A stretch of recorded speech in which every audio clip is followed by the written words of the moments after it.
Grabe na. Grabe kayo eh. Too much na kayo. Sulod sa tulo ka tuig nga grabing kurakot. Massive kayong kurakot. Dapat tama na. Karon delikado na pod ang 2026 budget.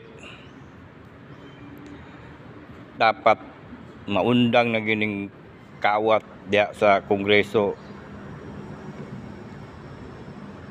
Tama ni si Kwan kung Barsaga ayang panawagan nga people power. Tama gina siya. Di na to itugot nga makakurakot na po sila sa budget sa 2026. Wala na duoy na kayong Pilipino. Saon na lang kinilang daang sa linog sa Cebu. Magminintin na lang manggani og tent gikan panahon pa sa COVID. Naunsa na hain naman na yung mga budget ining mga nasa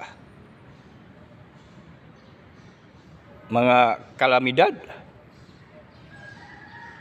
Saon na lang ug di gyud ni magpadayon gining kurakot hangtod sa 2026 budget. Wala na gyud.